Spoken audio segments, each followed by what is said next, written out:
Today on Top Shelf Sports is Championship Week. We'll preview the football team's big matchup with Buffalo. Find out how the men's basketball team did in their tournament over the Thanksgiving holiday. And we'll tell you the story of how one NIU cheerleader overcame a life-threatening situation to keep her cheer dreams alive. Top Shelf Sports starts now.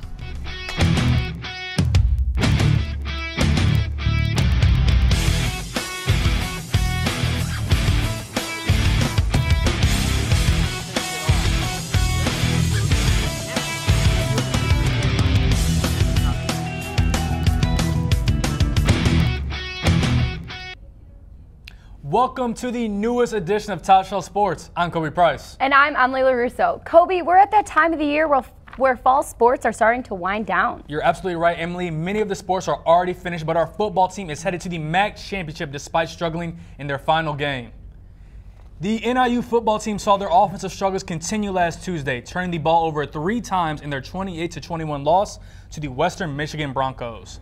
An 85-yard fumble recovery by touchdown. Junior defensive Sutton Smith tied the game at 21 late in the third quarter, but a late fourth quarter drive by the Broncos ended with a rushing touchdown by WMU running back Jamari Bogan to take the lead, 1:36 remaining in the game.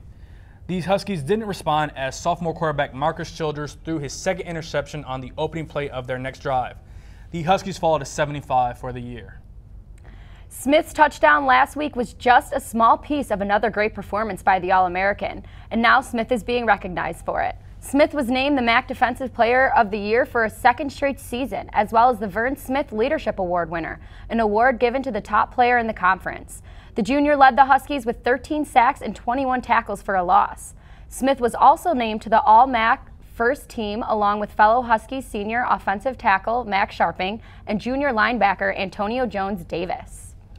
Despite losing their last 2, the Huskies will have a chance at redemption in the Mid-American Conference Championship game Friday night at Ford Field in Detroit.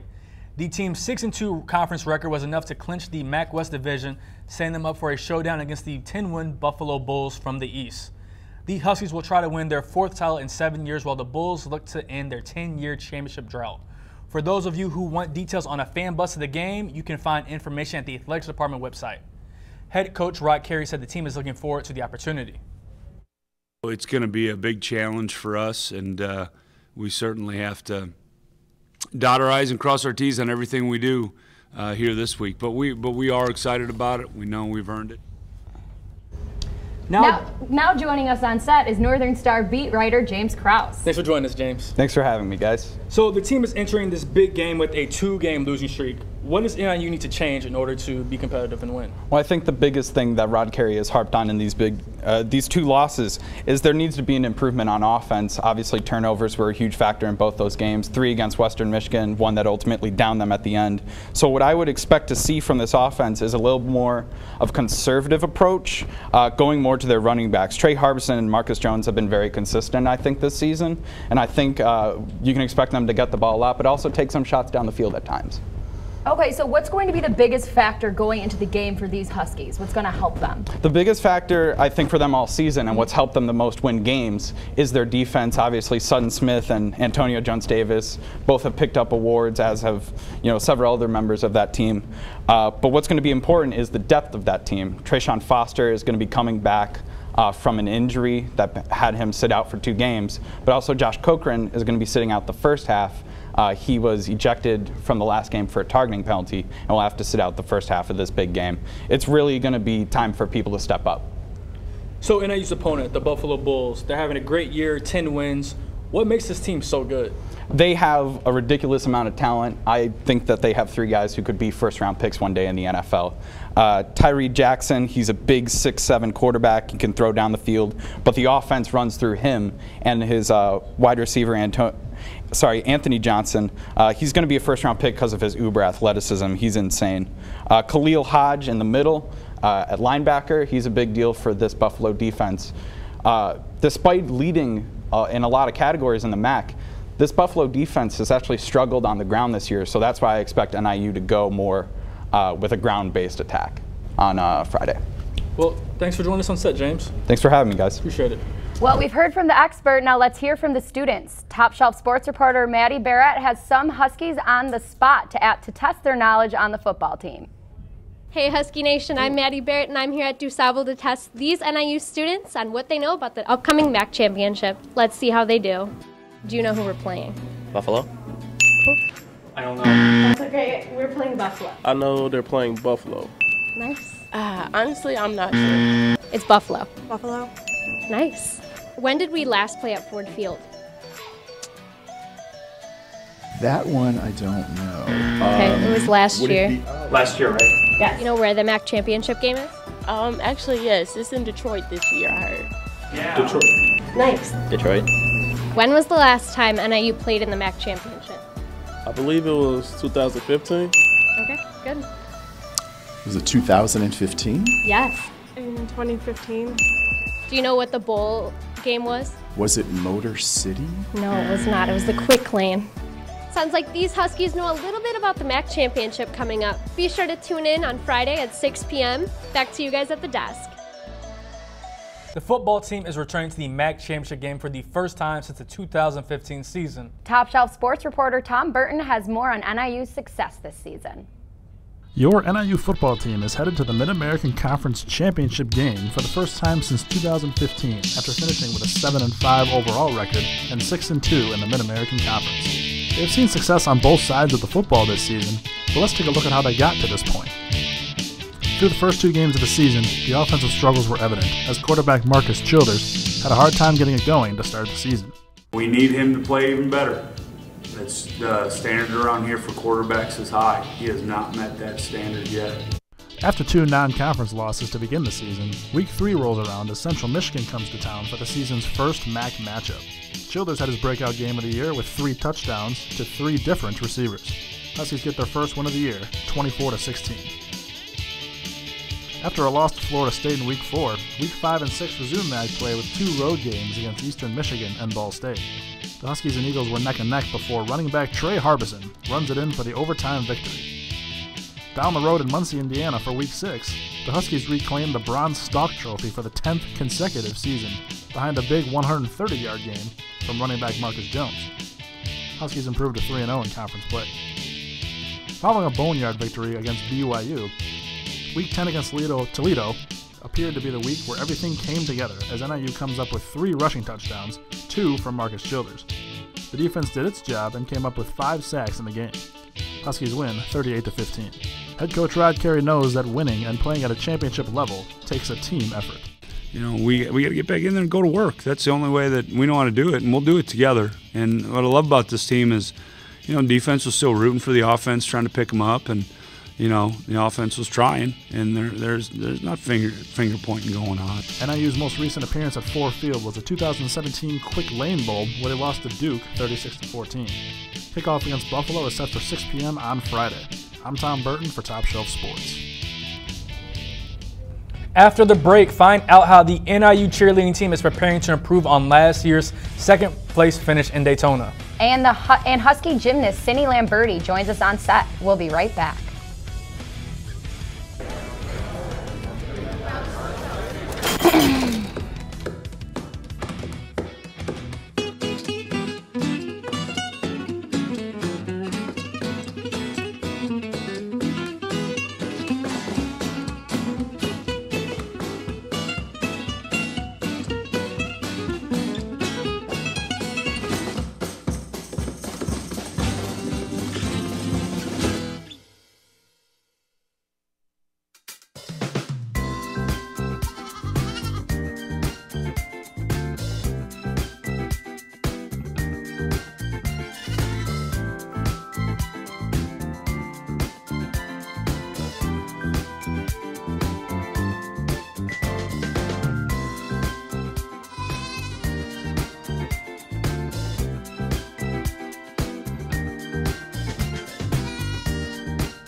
The NIU cheer team is gearing up to start their competitive season. Last year, the team took second place out of 17 teams at the NCAA Nationals in Daytona Beach. With new talent and several returners, they hope to take the top spot this year. Being 2 points under the first place winner, Southern Methodist University, the team is looking to push their way to the top this season. One cheerleader is excited to be bringing her talents to the team, but the road to get here wasn't an easy one. Top Shelf Sports reporter Jamia Green caught up with the freshman to see what struggles she faced.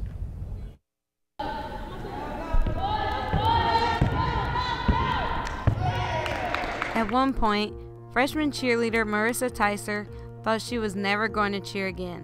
What she thought was an ordinary sore throat turned out to be an immobilizing, life-threatening neck abscess.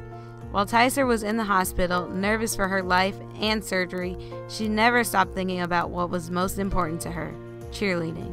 All I wanted was to go to compete, and my coach was like, "You're crazy for doing that," but I still wanted to be there for them because cheer is like everything to me. Although Tyser faced these life-changing events, her new teammates and coaches couldn't tell by her performance. Her now head coach Aubrey Gaglione says she had no idea. I was like blown away because it wasn't long before that she was in the hospital and struggling, and she didn't know if she would ever cheer again. So the fact that she came and made a collegiate team is a huge deal. But yeah, I had no idea. Her drive and dedication pushed her to keep doing what she loves. I still tried to work on my stuff, and I came to NIU and I tried out, and I'm really thankful to still be here today. Tyser continues to be her best every day while keeping a smile on her face.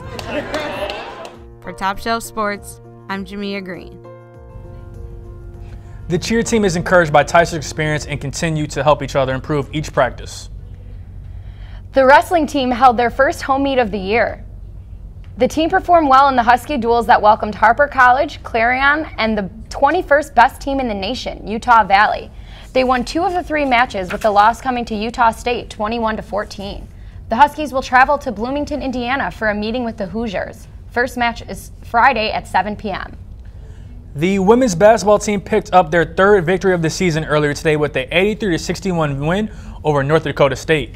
Senior forward Courtney Woods led the way for the Huskies with 25 points, and senior guard Michaela Voigt added 17 points thanks to 5 of 11 shooting from beyond the arc. The team improved to 3-2 ahead of their trip to Montana for the Lady Grizz Classic, playing a Saturday and Sunday doubleheader. The men's basketball team won the Men Against Breast Cancer Oakland Hoops Challenge after defeating the Oakland Golden Bears 92-72 last Sunday. The squad was led by senior Levi Bradley's career-high 30 points. Bradley was on fire all game long as he tied a school record, shooting a perfect 13 for 13 from the field, including 4 for 4 from behind the arc. Junior guard Eugene German scored 20 points and 3 others added 8 apiece to give the Huskies the comfortable 20-point win. The team's road trip continues tonight in Wisconsin as the Huskies take on the Green Bay Phoenix at 7 p.m. The Husky gymnastics team had a strong showing at their annual Red and Black intra-squad competition. At the end of the meet, the red team came out on top, and the team combined team score was 193.15. This score is already topping the Huskies' first team score of the season last year, and look ready to fight at their first competition against the University of Alabama on January 4th. Speaking of the gymnastics team, junior Cindy Lamberti sat down with us this week to talk about their exciting upcoming season. Top Shelf Sports reporter Martin Sotelo has more in the Husky Corner. Thanks, guys. I'm now joined by junior gymnast Cindy Lamberti.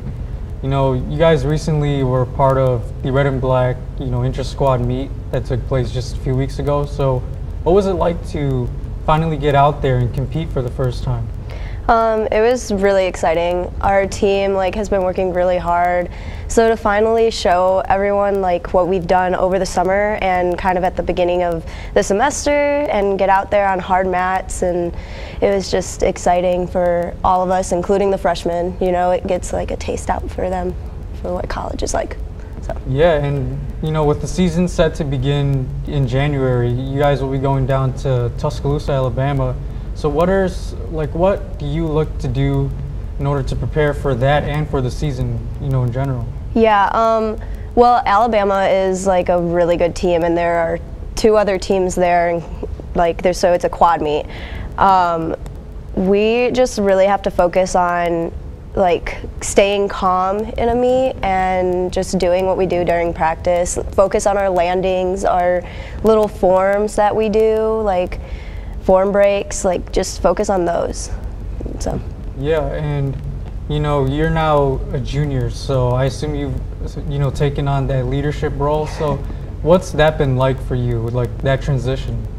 It's different, like it's different, but at the same time it's not, because I don't really like view myself as like a leader really. I just kind of do what I've been doing from like last year to this year, and I guess it's just like people view it as that sometimes, but I just kind of like try to pump up everyone and going about it that way, That's awesome. And I believe last year you finished with 5 consecutive scores of 9.800 to finish off the season. So, what do you plan on doing to sort of continue that momentum, going forward for this upcoming season? Well, I'm not going to focus on the 9.8s that I had last year, because that was a whole different season than this year and this season. So I'm just going to go about it as like a brand new start. We're going to start over, and I'm not going to try and do better than next year. I'm just going to try and do what I know what to do over on vault. So. Yeah, and what's your favorite part about competing in general? Like, is there one specific area that you really enjoy out of the rest? Well, I love like having the attention on beam. That sounds like really like kind of narcissistic, but I love having like the attention on me. So that's just kind of what I like to show off, is pretty much, and if like gymnasts do. So that's what I like. Yeah, that's really awesome. Thank you for joining us. I want to wish you the best of luck, going forward, and here's to a good season. So back to you, Emily and Kobe. Emily, I don't know about you, but I'm so excited for the gymnastics season to start. Well, Kobe, we're only a month away. When we come back, the Bears keep on winning. We'll update you on the entire NFC North standings. And we have a jam-packed top 5 plays of the week that you won't want to miss. Stay with us.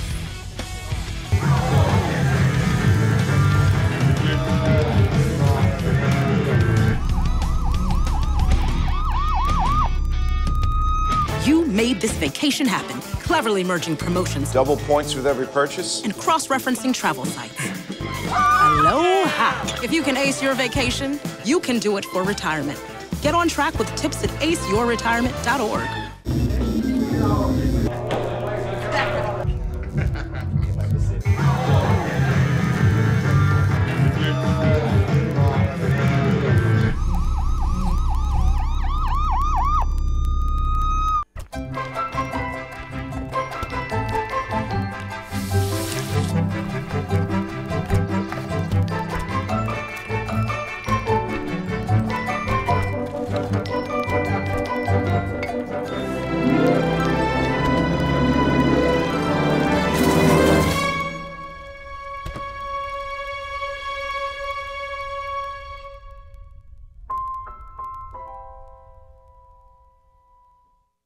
Listen, I realize that I'm not perfect, but it all really started to change because you judge me for having a problem.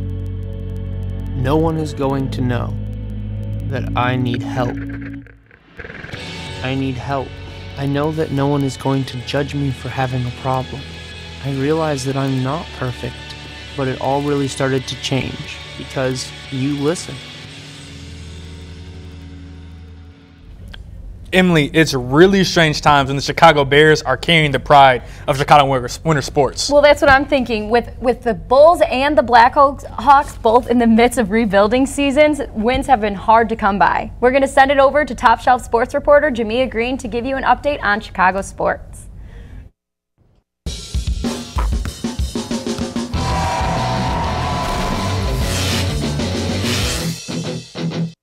Thanks, Kobe and Emily. Yes, my Chicago Bears are definitely the pride of Chicago sports right now, but we'll touch on them in a minute. Let's start on the ice with the Hawks. The Blackhawks took on the Vegas Golden Knights at the United Center last night. It was not a good night for the Blackhawks as they struggled from the beginning in this one. Cody Eakin and Shea Theodore each had 2 goals and an assist. The Golden Knights shut down the Blackhawks early on in this one as they go on to win 8-3. The Blackhawks will now go on the road to take on the Winnipeg Jets Thursday night. Puck drop is set for 7 p.m. The Bulls are coming off of a heartbreaking 1-point loss to the San Antonio Spurs. The Bulls had plenty of chances in this game, including a last-second attempt from standout shooting guard Zach LaVine. He ended the game with 28 points and 7 boards and 8 assists. The final was 108-107. The Bulls will be back in action tonight at 7 in Milwaukee against the Bucks. The Chicago Bears got 3 divisional wins in a 12-day span. Their final win came against the Detroit Lions on Thanksgiving Day. The Bears were without starting quarterback Mitchell Trubisky, but that wasn't a problem for the Kings of the North. Backup quarterback Chase Daniel threw for 230 yards and 2 touchdowns. But the icing on the cake was a pick six by none other than Eddie Action Jackson. The Bears got their 5th win in a row and improved their season record to 8-3 overall. They will travel to New York Sunday to take on Eli Manning and the New York Giants. With the Bears' hot streak and win over the Lions, they stay on top of the NFC North, a game and a half ahead of the Minnesota Vikings. With the Vikings win over the Green Bay Packers, they stay in the conversation for the divisional title or a wild card spot with a 6-4-1 record. The Packers' playoff hopes are dying as they sit in 3rd place in the NFC North with a 4-6-1 record. The Lions remain at the bottom of the division with a 4-7 record. That's all for national sports today. Let's send it over to Isai Sanchez to find out who's in and who's out for fantasy football this week. Hello, Fantasy Nation. Week 12 is in the books, and that means many of us are nearing fantasy playoffs. So I'm here to make sure you make the right choice for your lineups this week. So let's get started. My first start of the week is a rookie wideout in Carolina. I'm talking about DJ Moore. He faces a Buccaneers bottom-tier secondary that ranks 27th in passing yards allowed. And add to it, the Devin Funchess is questionable to start, and well, I'd say this is a perfect matchup for the rookie wide receiver. Moving on, someone I'm staying away from is wide receiver Jarvis Landry. While Cleveland's offense has had a bit of a spark recently, it doesn't seem to involve Landry in any way, who's only seen more than 5 receptions once in the last 3 games. And in that game, he put up 6 receptions for 50 yards. So while those are okay numbers, I'd sit him in the bench. Now, let's head over to Green Bay to talk about Aaron. No, not Aaron Rodgers, Aaron Jones, my start of the week running back. Listen, this man is averaging a whopping 6 yards a carry, and Arizona just gave up more than 175 yards to the Chargers. So yeah, start Aaron Jones.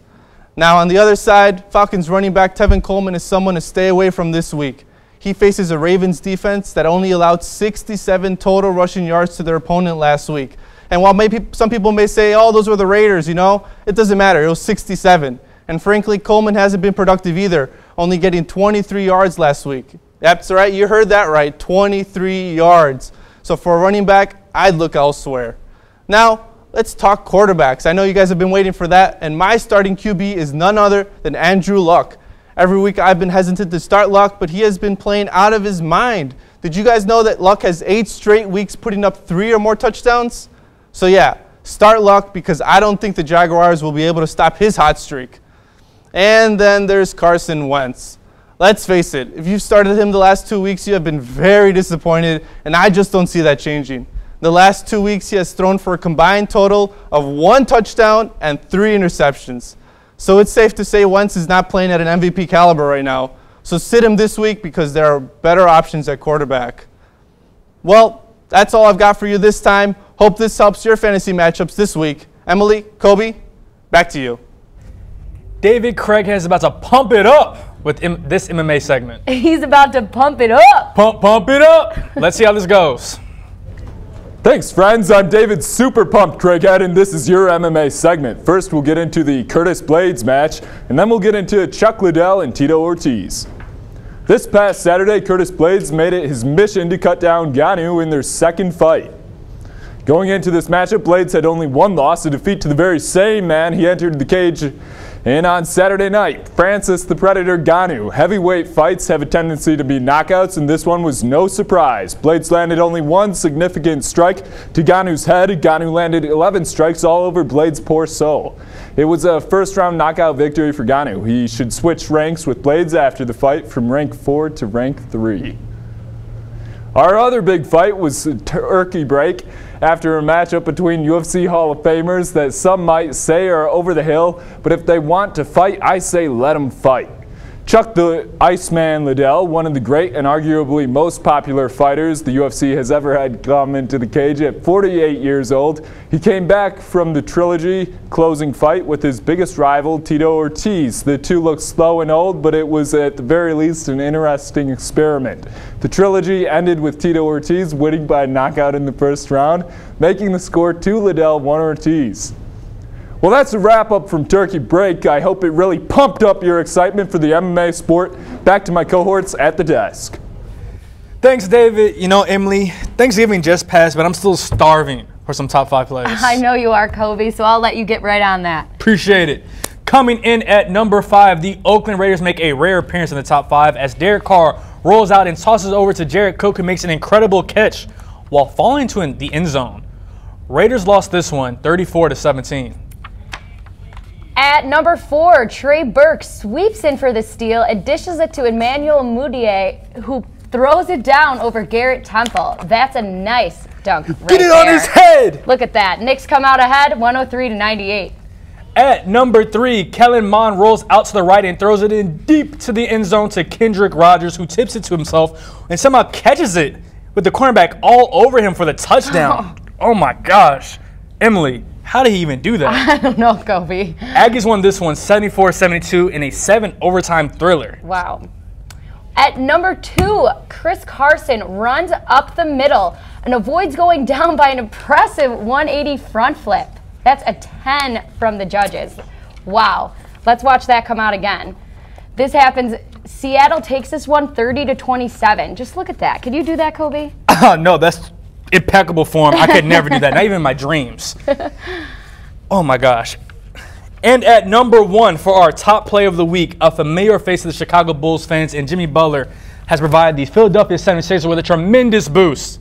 Wow. In less than 2 weeks of being traded, Butler has knocked down not just 1, but 2 game-winning threes. Look at that. The step back. Nice. Swish. We missed that. Missed that a lot. Remember, guys, Jimmy G buckets and the G stands for gets.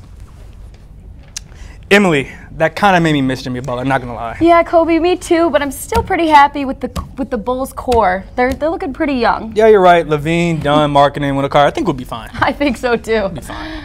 Top Show Sports is written and produced by students here at Northern Illinois University. To keep up with everything Husky Athletics, make sure to check out our social media. I'm Emily LaRusso. And I'm Kobe Price. Peace out, Husky Nation.